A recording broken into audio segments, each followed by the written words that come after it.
भगवान भोले की भक्ति में शिव भक्त रम गए हैं। धमतरी शहर व आसपास के शिवालयों में लोग अपनी अपनी श्रद्धा अनुरूप पूजा पाठ कर रहे हैं। वहीं महादेव के दो ऐसे मंदिर हैं जहां भक्त अपनी मेहनत प्रेम से महादेव का श्रृंगार कर रहे हैं। घंटों श्रृंगार में समय दे रहे और महादेव को आकर्षक रूप दे रहे। धमतरी जिला मुख्यालय से 4 किलोमीटर दूर रुद्रेश्वर महादेव का मंदिर है। यह छत्तीसगढ़ के प्रमुख शिवालयों में से एक है। महानदी के तट पर स्थित इस मंदिर का इतिहास हजारों साल पुराना है। सावन में यहाँ हजारों की संख्या में श्रद्धालु जल अर्पित करने पहुँचते हैं। यहाँ के स्वयंभी शिवलिंग की महिमा अपरंपार है। भक्तों की हर मुराद यहाँ पूरी हो जाती है। इस मंदिर के शिवलिंग को धमतरी के युवा हर दिन अलग अलग रूप देते हैं। रोज महादेव का फूलों से अलग अलग श्रृंगार करते हैं। कभी फूल, फल, मिठाई, बेलपत्र तो कभी नोट, बर्फ, चना, रुद्राक्ष आदि से सजाते हैं। शिवलिंग को दिन में 2 बार श्रृंगार करते हैं। सुबह 6 बजे और शाम को 6 बजे श्रृंगार किया जाता है। श्रृंगार के बाद महादेव आकर्षक रूप ले लेते हैं। दर्शन के लिए पहुंचे लोगों की नजर महादेव से हटती नहीं।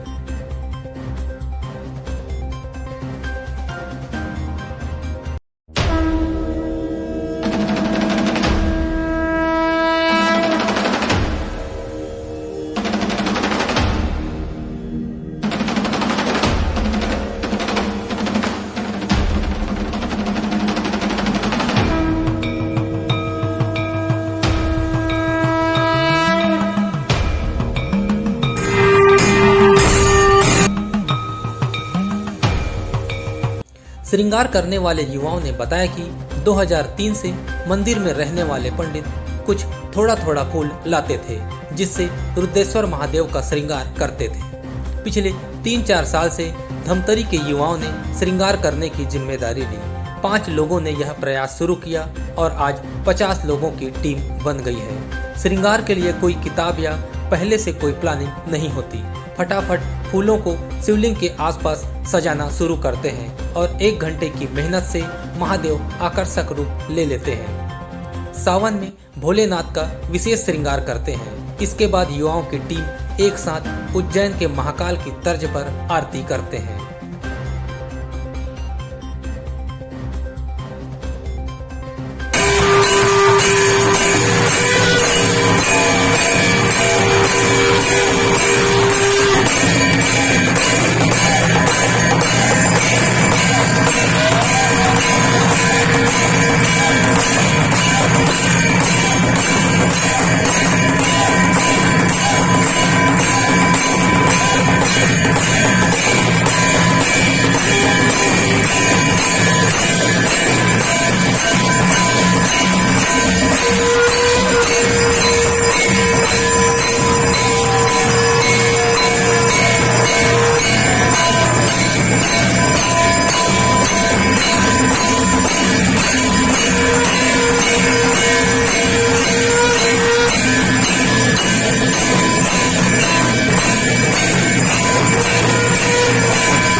से यहाँ से जुड़ा हूँ, तब से मैं श्रृंगार करता हूँ। और मेरा साथी भी है, सवेरे वाले और शाम वाले भी हैं। और फूल कहाँ से लाते हैं? फूल आसपास से लाते हैं और बाहर से भी आते हैं फूल। तो फूल एक ही प्रकार के लाते हैं और नहीं, अनेक प्रकार के हैं फूल। श्रृंगार करने के लिए कितने ग्रुप बना हुआ है आप? श्रृंगार सुबह शाम 2 ग्रुप है। तो जब श्रृंगार करते हैं तो कोई कुछ कहते हैं, कोई बोलते हैं? नहीं, कोई कुछ नहीं बोलते हैं, ऑटोमेटिक अपने दिमाग से आते हैं, कुछ सजा देते हैं हम लोग। जैसे फूल के अलावा और कुछ कुछ से श्रृंगार करते हैं? फूल से अलावा फल फूल से भी करते हैं। उसमें शेयर चैट है, इंस्टाग्राम है, फेसबुक है, इसमें डालते हैं हम लोग। कहाँ कहाँ भेजते हैं? बाहर जाते हैं सब, और लोकल धमतरी के सभी लोग देखते हैं, रिस्पॉन्स कैसा आता है? अच्छे आते हैं। सावन महीने में कुछ करने की, कुछ और नया करने की कोशिश करते हैं? हाँ, सावन के महीने में बहुत कुछ करना चाहते हैं हम लोग, जैसे कि कोई दान दाता वो भी आते हैं, फूल वूल दे देते हैं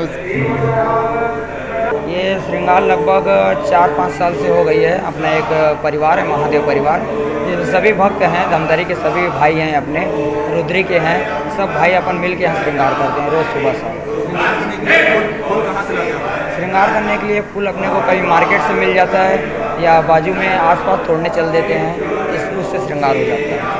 आपके ग्रुप में कितने लोग हैं लगभग? हमारे ग्रुप में लगभग 30 से 35 लोग हैं, सभी भाई, सभी अपने अपने समय में समय देते हैं। ऐसा नहीं है कि सभी एक साथ आएंगे या किसी कोई नहीं आया, अपने अपने समय में आते रहते हैं। इस बार सावन में क्या विशेष रखें आप? इस बार सावन में हम लोग गुरु पूर्णिमा के दिन मंदिर को भव्य रूप से फूलों से श्रृंगार किया गया है, जिसमें सभी हमारे भाईगण लोग सब उपस्थित थे। और समथिंग और सावन में अपना अभिषेक भी होगा भव्य रूप से अंतिम सोमवार में। आरती भी करते हैं? आरती किस प्रकार से करते हैं? आरती भी महादेव की जो आरती होती है वो एकदम भव्य रूप से होती है, जिसमें जो भक्त उस आरती को देखते हैं, सुनते हैं, वो एकदम भावुक हो जाते हैं। किस प्रकार से करते हैं, क्या क्या रहता है? आरती में नंगाड़ा, ढोल, ताशा, घंटियाँ, अनेक प्रकार के वाद्य यंत्र बजते रहती है। ऐसा आरती और कहाँ होता है? ऐसा आरती लगभग हमारे जानते में हम श्री महाकालेश्वर उज्जैन में देखे हैं, और आसपास तो अभी पता नहीं, लेकिन हम प्रायः करते हैं कि उज्जैन जैसा करना चाहते हैं, लेकिन आपसे कर लेते हैं आरती। हमारा रोज़ का मंदिर आना होता है, रोज़ शाम को। लॉकडाउन के पहले से श्रृंगार का कार्यक्रम चल रहा है हम लोगों का 30-35 लोगों का ग्रुप है।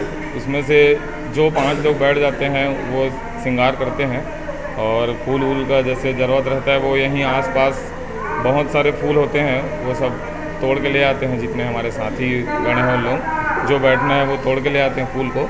और बाकी फूल का व्यवस्था करने के लिए कोई श्रद्धालु अपने तरफ से फूल का व्यवस्था करके भेज देते हैं। कोई किसी दिन भेज देता है, कोई किसी दिन भेज देता है, तो ऐसे फूल का व्यवस्था हो जाता है हमारा। और हम लोग रोज़ शाम को 6:30 पौने 7 के आसपास श्रृंगार के लिए बैठते हैं। और श्रृंगार में ज़्यादा समय लगता नहीं, वैसे आधा घंटा लगता है। और अगर भीड़ के हिसाब से हम लोग उसको मेंटेन करते हैं, भीड़ देखते हुए। अगर भीड़ ज़्यादा है तो हम लोग 15 मिनट में श्रृंगार का कार्यक्रम समाप्त कर देते हैं। ऐसा महादेव का जब श्रृंगार करते हैं तो लोग पहुँचते जाते हैं, आप लोग ऐसा लगता है कुछ तो बोलते हैं हम लोग? नहीं, बहुत लोग तारीफ़ करते हैं, बहुत लोगों को तारीफ़ होता है। हमारा ग्रुप भी बना हुआ है व्हाट्सएप में, 7-8 ग्रुप बना हुआ है, उसमें अच्छे जुड़े हुए हैं लोग, और सबका तारीफ़ सुनने को मिलता है। जो आते हैं वो तारीफ़ करते हैं, बाहर से आके भी तारीफ़ करते हैं, बाहर भी फ़ोटो जाता है। यहाँ भी सबको पता है श्रृंगार इतने टाइम होता है, सुबह होता है, शाम को होता है। सुबह लोगों का अलग ग्रुप है, सुबह हमारे दादाजी लोग हैं, उन लोगों का ग्रुप है, उन लोग अलग करते हैं श्रृंगार। और हम लोग शाम को हम लोगों का 30-35 लोगों का अलग ग्रुप है। ऐसी मान्यता है कि भगवान श्री राम ने वन गमन के दौरान यहाँ स्थित रुद्रेश्वर महादेव की पूजा अर्चना कर जल चढ़ाए थे। इसके बाद ही आगे बढ़े। राम वन गमन क्षेत्र होने की वजह से यहाँ की महत्ता और ज्यादा बढ़ गई। सावन मास में हर साल रुद्रेश्वर महादेव मंदिर में अखंड रामायण पाठ भी होता है। कांवरिये सर्वप्रथम भगवान रुद्रेश्वर को जल चढ़ाते हैं, इसके बाद अन्य शिवालयों में जल अर्पित करने जाते हैं। रुद्रेश्वर महादेव मंदिर में प्राचीन समय से श्रावण के महीने में दोनों समय सुबह और शाम में आरती होती है। भक्त लोग बहुत अधिक संख्या में यहाँ आते हैं और दर्शन लाभ लेते हैं, मनोवांछित फल उनको मिलता है। और यह रामायण का कार्यक्रम जो है वह लगभग आज से 50 वर्ष पहले से प्रारंभ हुआ है।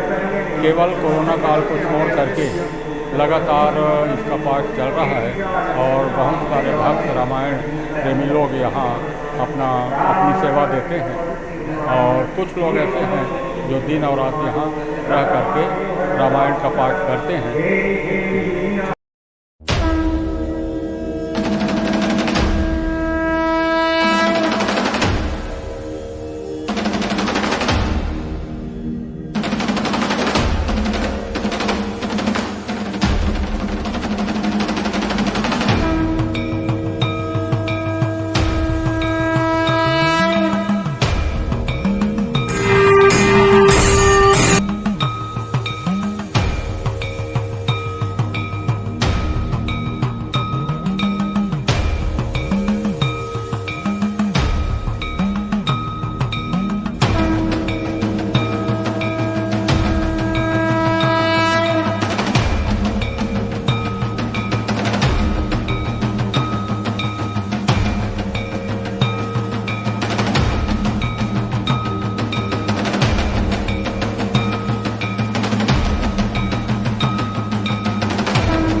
वहीं दूसरी ओर धमतरी शहर के रिसाईपारा स्थित नागेश्वर महादेव मंदिर में भी महादेव को सावन मास में अलग अलग रूप देकर श्रृंगार किया जाता है। नागेश्वर महादेव परिवार द्वारा बड़े उत्साह के साथ देश भर के प्रख्यात शिवलिंगों का दर्शन कराया जा रहा है। कभी उज्जैन के महाकाल, अमरनाथ, केदारनाथ, बद्रीनाथ तो कभी अन्य शिवलिंगों का रूप दिया जा रहा है। नागेश्वर महादेव परिवार के लोगों ने कहा कि नागेश्वर महादेव मंदिर में सावन मास के प्रत्येक सोमवार को महादेव का फूलों सहित अन्य चीजों से श्रृंगार करते हैं। पिछले 3 वर्षों से ऐसा करते आ रहे हैं, जिसे देखने रिसाईपारा वार्ड के अलावा शहर भर के लोग पहुंचते हैं। धमतरी जिले के अनेक लोग अन्य राज्यों से भोले बाबा का दर्शन करने जाते हैं। धमतरी जिले के अनेक लोग अन्य राज्यों में भोलेनाथ का दर्शन करने जाते हैं। महादेव के इन्हीं रूपों को नागेश्वर मंदिर में दिखाने का प्रयास किया जा रहा है। इस सावन के दूसरे सोमवार को अवघड़ बाबा महाकाल का रूप देकर श्रृंगार किया गया, जिसका दर्शन करने शहर भर से शिव भक्त पहुंचे।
नागेश्वर मंदिर में बहुत सी मतलब चीज़ों का श्रृंगार करते हैं, कुछ अलग टाइप में, डिफरेंट टाइप में, जो अलग हो, सबसे अलग हो, हटके हो। और हम जब श्रृंगार करते हैं तो हमको एक अद्भुत और अलग ही सा एहसास होता है, एक अजीब, एक अलग सी शक्ति महसूस होती है जो महाकाल की कृपा से है। ऐसा लगता है सब कुछ महाकाली महादेव ही करवा रहे हैं। समय ज़्यादा नहीं लगता, अपने आप मतलब आइडिया आ जाता है, आते जाता है, ऐसा लगता है महादेव खुद हमारे अंदर आइडिया देते जा रहे हैं, करते जा रहे हैं। सामान भी अपने आप मतलब पता नहीं कैसे कहाँ से अरेंजमेंट हो जाता है, होते जाता है। यहाँ जो भक्त आते हैं मतलब आकर्षण पे जो भक्त आते हैं, पहले भीड़ कम रहती थी, उसके बाद और भीड़ बढ़ी। आज बहुत ज़्यादा संख्या में भीड़ बढ़ी है, जिसको ये देख के लगता है कि धमतरी में जितने भी हैं ना वो आ रहे हैं और उनको बहुत अच्छा अनुभव हो रहा है। हम धमतरी के लिए बहुत अच्छा महसूस कर रहे हैं। मतलब ऐसा लगता है उज्जैन से स्वयं महाकाल हमारे धर्म की नगरी धमतरी में आए हैं। सावन मास एक बहुत पवित्र मास है, बाबा महाकाल का एकदम पवित्र महीना है और पसंदीदार महीना है। तो हम इसमें हर रोज़ शिव महापुराण होती है, नियमित रूप से आरती, भव्य प्रसाद, और हर सोमवार को हम लोग का प्रयास रहता है कि हर सोमवार को हम लोग कोई ना कोई अलग अलग रूप दें महादेव को। और हमारा प्रयास रहता है कि जो भव्य रूप महादेव का है वो रूप, और जो बहुत दूर दूर है वो उसको हम नज़दीक लाएं और धमतरी की जनता को बाहर की ज्योतिर्लिंग के, बाहर के शिवलिंग के हम दर्शन कराएं धमतरी जिले में। आज क्या बनाया था? आज हम महादेव का औघड़ रूप बनाए थे, जिसमें महादेव को सभी तरह के मतलब भस्म, महाआरती और भव्य प्रसाद का आयोजन किया गया था नागेश्वर महादेव मंदिर में। सावन का महीना बहुत पवित्र, और ये इस साल सावन के महीने में 4 सोमवार जो पड़ रहे हैं, हम लोग की कोशिश है कि ये 4 सोमवार में हम लोग अलग अलग तरीके के श्रृंगार करें महादेव का। महादेव को प्रसन्न करने के लिए, और धमतरी की जनता जो बाहर के शिवलिंग, बाहर के ज्योतिर्लिंग का दर्शन करने नहीं जा पाती है, उनके लिए हमने धमतरी ज़िले में ही एकदम नज़दीक में ही उन्हें बाबा महाकाल के दर्शन कराए। पिछले हफ्ते सावन के प्रथम महीने में हम लोगों ने बाबा महाकाल को अमरनाथ के दर्शन कराए, अमरनाथ पर्वत बनाया, हरियाली से सजाया। और आगे के 2 सोमवार में धमतरी वासियों को आमंत्रण देता हूं कि नागेश्वर महादेव मंदिर में सोमवार के दिन, तीसरे और चौथे सोमवार को आएँ, महाकाल का दर्शन करें। और आपके लिए सरप्राइज़ है, हम अगली बार की क्या करते हैं, मगर बाबा महाकाल का तीसरा और चौथा सोमवार नागेश्वर महादेव मंदिर में बहुत ही भव्य रूप से मनाया जाएगा। मैं पूरी धमतरी की जनता से निवेदन करता हूं और आमंत्रण देता हूं पूरे धमतरी को कि आप महाकाल के सावन सोमवार के तीसरे और चौथे हफ्ते में नागेश्वर महादेव मंदिर आइए। श्रृंगार का, भव्य आरती का, महाआरती का और भव्य प्रसाद का लुत्फ़ उठाइए। देखिए, जैसा कि आपको अब देख रहे होंगे ना, हर सोमवार जो होती है ना सावन में खास करके अलग अलग चीज़ों से शुरुआत करते हैं। सबसे पहला हमने, क्योंकि सावन जब भी आती है तो बारिश आती है तो हर जगह हरियाली आती है, तो शुरू में बाबा के आशीर्वाद के रूप में, जो बारिश बाबा का ही आशीर्वाद ये मान करके हमने कैलाश पर्वत, फूलों से, नदियों से, झरनों से की रूप बना करके, प्रारूप बना करके श्रृंगार किया था। किन चीज़ों से सजाते हैं आप? अब फूल है, पत्तियां हैं, बेलपत्र हैं, फिर एक बाबा का प्रारूप बनाते हैं। अभी जैसे कि आप उज्जैन महाकाल में देख रहे होंगे कि भांग से सस्ता है, लेकिन यहाँ भांग सही नहीं मानते, इसलिए हमने भांग को नहीं लगा, क्योंकि इतना पर्याप्त मात्रा में भांग लाना भी हमारे लिए दुश्वार होता है, इसलिए हमने उसको अलग अलग चीज़ों से, व्यंजनों से सजाते हैं। आज क्या बनाए थे? आज बाबा को हमने उनके ओरिजिनल ओघड़ रूप में जो रहता है, उनके भूत प्रेत और गणों के साथ उनका एक झांकी निकाला है, ताकि सावन में हम उनको उस रूप में भी उनका दर्शन कर सकें और उनके आशीर्वाद उस रूप में भी प्राप्त कर सकें। यहाँ जो भक्त हैं ये हर पूरे धमतरी के अलग अलग क्षेत्रों से आते हैं, कुछ रायपुर से भी आते हैं आज के खास दिन के कार्यक्रम में सम्मिलित होने के लिए। ये हर सोमवार को सजाते हैं या? सावन में हर सोमवार को सजाते हैं और हर महीने की पहली सोमवार और शिवरात्रि को ज़रूर सजाते हैं। आप लोगों की कितने लोगों की टीम है? देखिए, ये एक शिव परिवार मंदिर है, नागेश्वर महादेव के से जुड़े हुए सभी शिव प्रेमी यहाँ पे अपना सेवा देते हैं। इसमें कोई टीम वगैरह की बात नहीं है, सब हम वसुधैव कुटुंबकम पे काम करते हैं, हमारी पूरा विश्व हमारा परिवार। लोगों को आकर्षण देने के लिए और क्या क्या चीज़ें बनाते हैं? हम आकर्षित सिर्फ महादेव को करना चाहते हैं और महादेव का आशीर्वाद सभी को प्रदान हो, ऐसी कामना करते हुए ये करते हैं। हम आकर्षण और आडंबर से हम बाबा को ऐसे भी दूर रखते हैं। जो आप यहाँ पे देख रहे हो, यहाँ की जो प्राकृतिक छटा है वो खुद में खुद एक आकर्षण है। जो नागेश्वर महादेव परिवार कहीं ना कहीं जो लोग रुद्रेश्वर वगैरह जाते हैं, जो दूर जाना चाहते हैं, उनको हमने यहाँ पे भी वो आकर के उससे भी ज़्यादा लुत्फ़ उठा सकते हैं।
एकता न्यूज़ में आज बस इतना ही। अगले बुलेटिन में फिर मिलेंगे, तब तक के लिए नमस्कार।